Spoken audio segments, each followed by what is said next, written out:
You know that time when you have a thought that seems stupid at first, but then you think about it?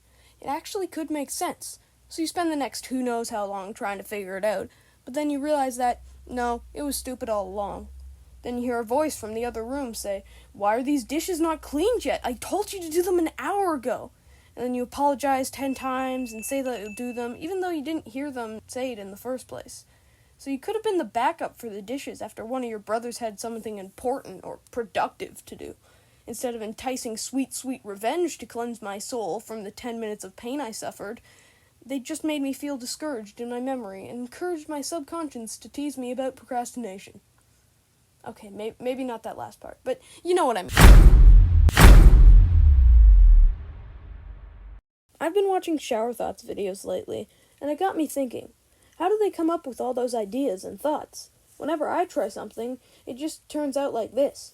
If humans are 80% water, and water is water, you surf on water, and you surf on people's hands by crowd surfing, then is crowd surfing just 80% actual surfing, but without a board or the other 20% of water? No, that's stupid. But it was funny, right? So I thought, hey, if I make funny no-limbs man talk about something like that, maybe I could get people on the internet to exhale loudly at my self-humiliation. And of course, my brain, being a fan of my comedy genius, went, this is a great idea. I've had a couple ideas for what I could rant about, like, what came first, the chicken or the egg? But that gets too religious too quickly.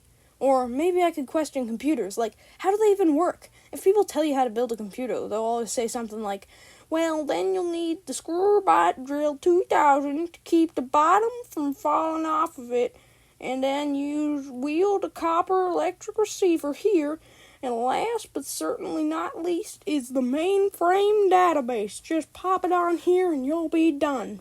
Like, how does that just magically go poof, and then you've got yourself some revolutionary tech here? Like, is this ever explained? Am I just too young to know? Is this something you learn later in schooling, or am I just dumb?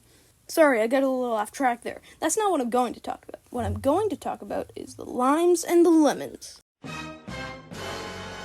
Want to know what happens next? Well, you'll have to wait for next week. I'm kidding. What are you saying? Yes, I am actually kidding. Anyways, as I was saying, the limes and the lemons. You're probably wondering what that is. Well, not the fruits. Hopefully you know what those are. No, what you're wondering is what kind of deep thoughts do I have about them? Or you couldn't be wondering that. I don't know. I'm not a mind reader. I'm just guessing. But if I guess correctly, then your questions will soon be answered. But first, let me set the basis for this theory. You see, limes and lemons are pretty similar. They're both citrus fruits, both have a similar shape and taste. Really, the only things that are different are the color and size. Now, you're probably thinking, yeah, so what? I knew that already. What does that have to do with anything? Well, have you ever thought that maybe they're too similar? Let me explain. You know how bananas are green when they're not ripe, but they slowly change to yellow as they ripen? Maybe you can see where I'm going with this. According to Google search, this is because when the banana comes into contact with some gas in the air, the acids in said banana start to break down, causing it to turn yellow.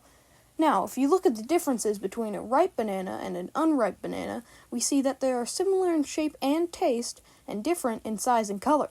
Sound familiar? If somehow you have the inference skills of a toddler, are hard of hearing, or just lack the mental superiority that my 2 brain cells have, let me clear it up for you. No, I am not saying bananas are secretly citrus fruits. What I'm saying is that, what if a lemon was just a ripened lime? I mean, really, it makes sense, right? The 2 fruits are so similar. What if they're just one fruit harvested at different times? Like, have you ever heard of a lime tree? No, it's just lemon trees. Okay, maybe there is such thing as a lime tree and I just don't know about it. If so, why don't I know about it? Surely something as important as the origins of our limonade should be the first thing they teach first graders. But what if the reason they don't teach you this is because they don't want you to know about the limes and the lemons? But why wouldn't they want to tell you? Shouldn't this be common knowledge, like how turtles are slow or how cow goes moo? Maybe it's one of life's greatest mysteries. Like, why'd the chicken cross the road? Or what came first, the chicken or the egg? I don't know why all existential questions are about chickens either. Or maybe they're just 2 different fruits that look similar. There's only one way to find out.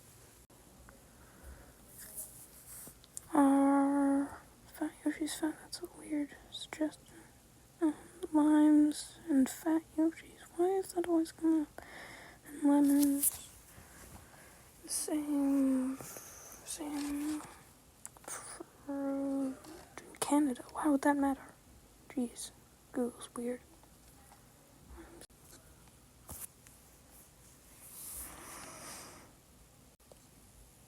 Oh.